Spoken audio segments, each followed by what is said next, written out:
আসসালামু আলাইকুম সম্মানিত দর্শক। আশা করি আপনারা সবাই অবশ্যই ভালো আছেন। দেখুন, ইতিহাস বড় চমৎকার এক শিক্ষাগুরু। কবি ইকবালের একটি কথা আমার কিন্তু প্রায়শই মনে পড়ে। সেটা হচ্ছে, ক্ষমতার মসনদ যখন অসচেতনতার চাদরে ঢেকে যায়, ঠিক তখনই প্রগতির আলো নিভে ধ্বংসের আমাবস্যা নেমে আসে। দর্শক, আপনারা কি কখনো আসলে ভেবে দেখেছেন আপনার ঘরের রান্নাঘরে প্রতিদিন ডাল ভাত সেদ্ধ করার কাজে ব্যবহৃত প্রেসার কুকারটি কোনো এক অন্ধকার প্রকোষ্ঠে রূপান্তরিত হচ্ছে মানুষের প্রাণ কেড়ে নেয়ার মরণাস্ত্রে? কথাটি শুনতে শিহরিত লাগলেও বর্তমান বাংলাদেশ ঠিক তেমনই এক ভয়াবহ বারদ স্তূপের উপর দাঁড়িয়ে আছে। আজ আপনাদের সামনে এমন কিছু চাঞ্চল্যকর আন্তর্জাতিক ও জাতীয় গোয়েন্দা তথ্য উন্মোচন করব, যা শোনার পর হয়তো অনেক সচেতন নাগরিক রাতের ঘুম হারিয়ে ফেলবেন।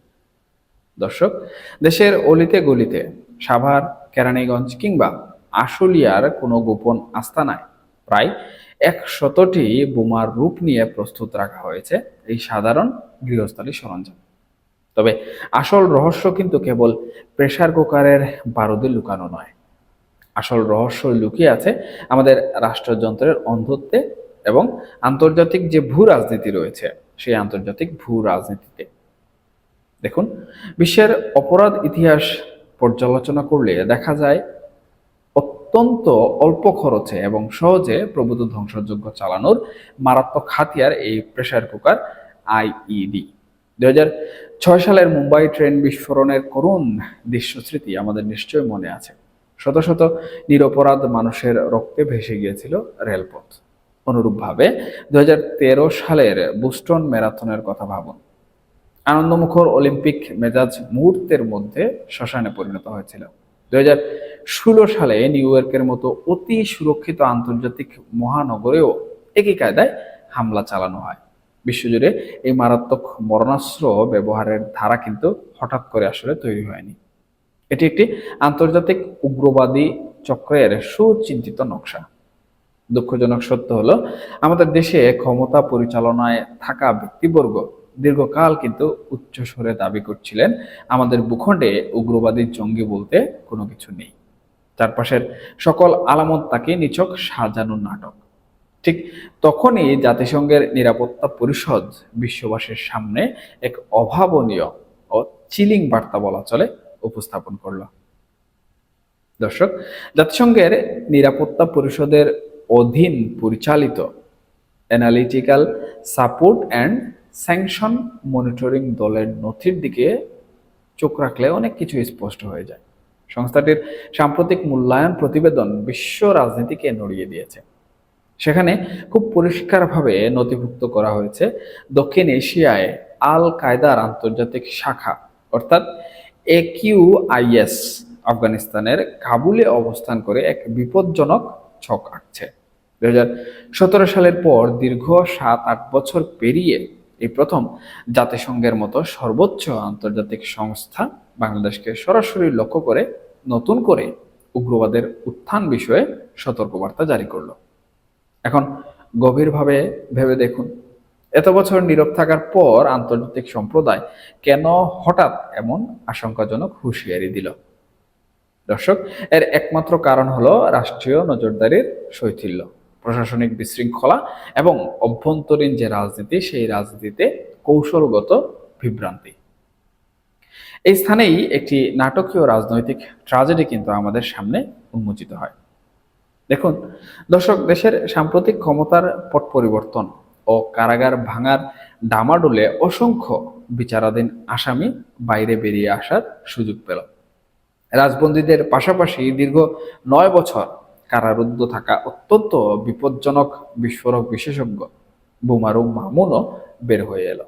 বিচারালয় জামিন মঞ্জুরের সময় মন্তব্য করেছিল, বিগত প্রশাসন উগ্রবাদের নামে নাটক বানিয়েছিল। অথচ ভাগ্যের চরম নির্মমতা দেখুন, সেই বুমারু মামুন মুক্ত হয়ে যখন পুনরায় অলিতে গলিতে বিবিধ বিস্ফোরণ বানাতে শুরু করলো, তখন বর্তমান স্বরাষ্ট্র প্রশাসন ও গোয়েন্দা প্রধানদের মাথায় কিন্তু হাত পড়ে গেছে।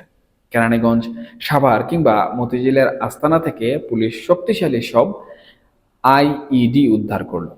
সেগুলোর পেছনে কারিগরি দক্ষতায় সেই বিপজ্জনক মামুনের ছাঁচ একদম কিন্তু পরিষ্কার। পুলিশ এখন সাংবাদিকদের কাছে নিচু গলায় স্বীকার করেছে, আসামিদের জবানবন্দি অনুযায়ী অন্তত 100টি প্রস্তুতকৃত প্রেসার কুকার বোমা উগ্রপন্থীদের বিভিন্ন গোপন নেটওয়ার্কে বর্তমান সময়ে ছড়িয়ে দেওয়া হয়েছে। দর্শক, প্রাচীন ভারতীয় রাষ্ট্রনীতিবিদ চাণক্য তার অর্থনীতি গ্রন্থে লিখেছেন, নিজের শত্রুকে ছোট করে দেখা এবং ঘরের ভেতরের ছিদ্র বন্ধ করতে ব্যর্থ হওয়ার পরিণতি হলো রাষ্ট্রের আকস্মিক পতন। প্রাচীন রোমান সাম্রাজ্যের পতনের দিকে তাকালেও কিন্তু আমরা একই ঘটনার পুনরাবৃত্তি দেখতে পাই। সেনাপতিরা যখন সীমান্তে পাহারা ছেড়ে রাজধানীতে রাজ সিংহাসন দখলের লড়াইয়ে মত্ত ছিল, ঠিক তখনই কিন্তু বর্বর গোত্রগুলো অনায়াসে প্রাচীর ভেঙে ভেতরে প্রবেশ করেছিল। বাংলাদেশে আজ কিন্তু ঠিক সেই চাণক্য নীতির চরম প্রতিফলনে রাষ্ট্র চলার উপক্রম হয়েছে। দর্শক, রাজনৈতিক দলগুলো পরস্পরের উপর কাদা ছুড়াছুড়িতে লিপ্ত। এক পক্ষ বলছে উগ্রবাদ আওয়ামী লীগের নাটক, অপর পক্ষ বলছে এটি নতুন সরকারের ব্যর্থতা। আর এই ফাঁকে রক্তচোষা চিলেরা আকাশে কিন্তু ডানা মেলে দিয়েছে। এটাই হচ্ছে বাংলাদেশের বর্তমান পরিস্থিতি। দর্শক, জাতিসংঘের রিপোর্টটি অত্যন্ত সূক্ষ্মভাবে বিশ্লেষণ করলে কিন্তু বোঝা যায় AQIS তাদের আক্রমণের পদ্ধতিতে এক বিরাট পরিবর্তন এনেছে। আগে তারা বিশাল বড় দল গঠন করত, বড় বড় কমান্ডার নিয়োগ দিত। এখন তাদের নতুন কৌশল হলো স্মল অ্যান্ড ডিসেন্ট্রালাইজ সেল বা ক্ষুদ্র ও বিকেন্দ্রীভূত সেল। মাত্র 3 বা 4 জন সদস্যের এক একটি গোপন চক্র, যাদের কাজ হবে রসদ বা সরঞ্জাম সংগ্রহ করা, বিস্ফোরক তৈরি করা এবং কোনো কেন্দ্রীয় নির্দেশ ছাড়া সুযোগ বুঝে হামলা চালানো। তার চেয়ে বড় শঙ্কার বিষয় হলো, জাতিসংঘ বলছে এই দলগুলো এখন কেমিক্যাল ও বায়োলজিক্যাল মরণাস্ত্র বানানোর গবেষণা চালাচ্ছে। আর আইসিন নামক জৈব বিষ তৈরির চেষ্টার অভিযোগে ভারতে ইতিমধ্যে এক চিকিৎসক সহ 3 জনকে কিন্তু গ্রেফতার করা হয়েছে। আফগানিস্তানের বর্তমান যে শাসক গোষ্ঠী, সেই শাসক গোষ্ঠী এদের নেতাদের কাবুলে জাতীয় পরিচয়পত্র প্রদান করেছে, যা আসলে ইঙ্গিত দেয় তাদের আন্তর্জাতিক সমর্থন পাওয়ার পথ বর্তমান সময়ে কিন্তু অনেক বেশি সুগম হচ্ছে। দর্শক, সম্প্রতি দিল্লির লালকেল্লার নিকটবর্তী স্থানে ঘটে যাওয়া ভয়াবহ গাড়ি বোমা হামলার কথা স্মরণ আছে নিশ্চয়ই আপনাদের। 11 জন নিরপরাধ মানুষ প্রাণ হারিয়েছিল। ভারতীয় তদন্তকারী সংস্থা NIA তদন্ত করে দেখালো, উক্ত হামলার মূল পরিকল্পনাকারী ছিল জনৈক বিশ্ববিদ্যালয়ের শিক্ষক অমরুন নবী। তিনি একজন ডাক্তার এবং উচ্চশিক্ষিত ব্যক্তি। আন্তর্জাতিক উগ্রপন্থী জাল এখন কিন্তু বিশ্ববিদ্যালয়ের শিক্ষক, প্রকৌশলী ও ডাক্তারদের মাথায় বিষ ঢুকিয়ে দিচ্ছে।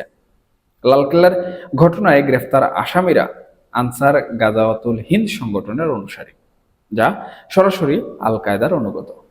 এখন এই শক্তি যখন আমাদের সীমান্ত ঘেঁষে অবস্থান তৈরি করতে চায় এবং আমাদের দেশীয় কারখানা থেকে কেনা ব্যাটারি ব্যবহার করে সাভার কেরানীগঞ্জে বিস্ফোরক প্রস্তুত করে, তখন কি আমাদের আসলে শান্তিতে ঘুমানোর কোনো ধরনের সুযোগ থাকে? সুপ্রিয় দর্শক, ইতিহাসের যে পাতা বা ইতিহাসের যে পৃষ্ঠা, সেই পৃষ্ঠা একটু উল্টে দেখলে আমরা কিন্তু ভালো করে দেখতে পাই, আজ থেকে ঠিক 9 বছর আগে 2017 সালের 23শে ফেব্রুয়ারি আন্তর্জাতিক সংবাদ মাধ্যমে কি আলোড়ন সৃষ্টি হয়েছিল।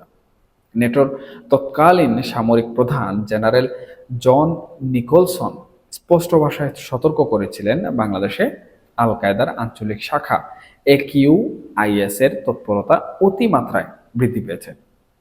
সেদিন যদি আমাদের রাষ্ট্রনায়কেরা ভূ রাজনৈতিক অবস্থান সঠিকভাবে আসলে অনুধাবন করে প্রতিরোধমূলক ব্যবস্থা গ্রহণ করতেন, তবে আজকের দিনে প্রেসার কুকার বোমার কারিগরেরা মুক্ত বাতাসে ঘুরে বেড়ানোর দুঃসাহস কিন্তু পেত না। কোন দেশের নিরাপত্তা সংস্থা যদি উগ্রবাদ দমনের চেয়ে রাজনৈতিক যে বিরোধী দল রয়েছে বা যে সকল বিরোধীরা রয়েছে তাদেরকে দমনে নিজেদের শক্তি ব্যয় করে, তবে সেই দেশের গোয়েন্দা নেটওয়ার্ক ভেতর থেকে পচে যায়। আজ পুলিশ কর্মকর্তারা নিজেরা কিন্তু আতঙ্কিত, কারণ কারাগার থেকে মুক্ত হওয়া উগ্রপন্থীরা আন্তর্জাতিক অপরাধ ট্রাইব্যুনালে গিয়ে খুদ গ্রেফতারকারী সেনা ও পুলিশ কর্মকর্তা যারা রয়েছেন তাদের বিরুদ্ধে উল্টো সাক্ষ্য দিচ্ছে। আইনের এমন অদ্ভুত বিপরীতমুখী আচরণ বিশ্ব ইতিহাসে অনেকটাই বিরল এবং কোথাও নেই বললেই চলে। সুপ্রিয় দর্শক, একটি কথা ঠান্ডা মাথায় চিন্তা করুন।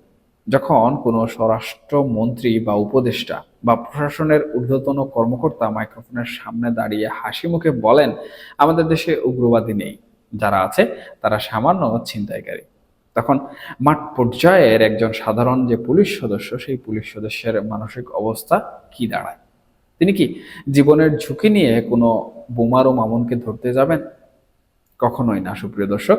কারণ তিনি খুব ভালো করে জানেন পরিস্থিতি পরিবর্তন হলে আজ যাকে তিনি ধরবেন, কাল সেই লোকই মুক্তি পেয়ে তার বিরুদ্ধে ট্রাইব্যুনালে মামলা ঠুকে দেবে।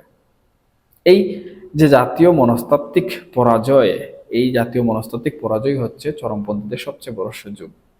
এই সুযোগেই কেরানীগঞ্জের ঝুপড়ি করে বসে কিংবা সাভারের নির্জন বাসায় তৈরি হয় 100টি প্রেসার কুকার বোমা, যা চকিতে জনবহুল বাসস্ট্যান্ড, বিচারালয় বা সরকারি প্রতিষ্ঠানে বড় ধরনের বিস্ফোরণ ঘটানোর জন্য সক্ষম এবং সম্পূর্ণভাবে প্রস্তুত।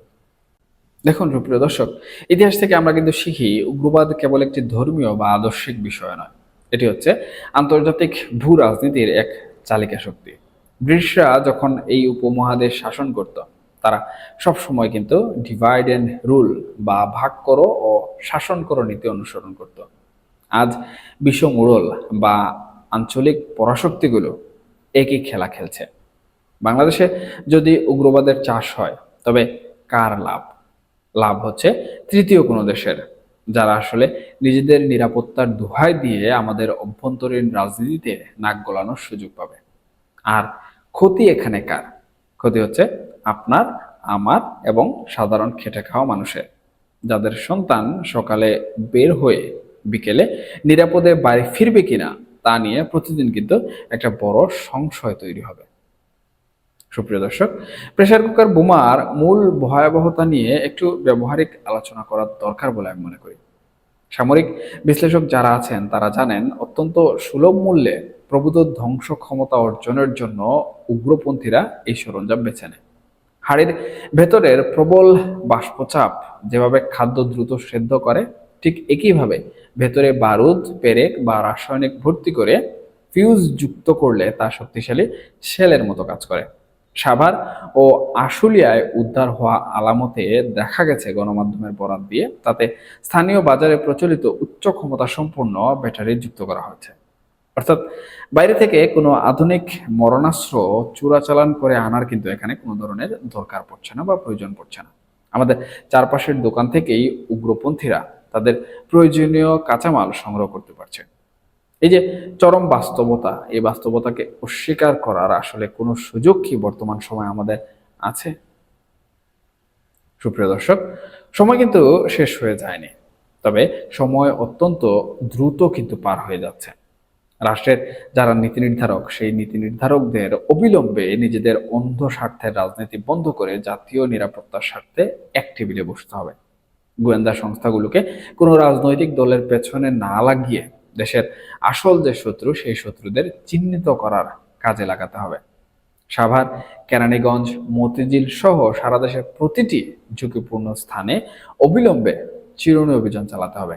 100টি প্রেসার কুকার বোমার একটিও যদি কোথাও বিস্ফোরিত হয়, তবে তার রক্তে রঞ্জিত হবে আমাদের প্রিয় স্বদেশের পবিত্র এই মাটি। জাতিসংঘ সতর্ক করেছে, বিশ্ববাসী চোখ রাখছে। এখন সিদ্ধান্ত আপনাদের, সিদ্ধান্ত আমাদের। আমরা কি ঘুমিয়ে ঘুমিয়ে ধ্বংস প্রত্যক্ষ করব, নাকি সুনাগরিকের মতো জাগ্রত হয়ে নিজেদের সার্বভৌমত্ব ও নাগরিকদের জীবন রক্ষা করব? এর পাশাপাশি আমাদের নীতি নির্ধারক যারা আছেন, তারাও কিন্তু এই একই বিষয়ে আমলে নিতে হবে এবং দেশের নিরাপত্তা দিতে হবে, দেশের জনগণকে সুরক্ষিত রাখতে হবে। তবেই কিন্তু একটি স্থিতিশীল সুন্দর বাংলাদেশ সবাইকে নিয়ে গড়ে তোলা সম্ভব। এখনকার মতো এ পর্যন্তই। সবাই ভালো থাকবেন, সুস্থ থাকবেন, অবশ্যই অবশ্যই নিরাপদ থাকবেন।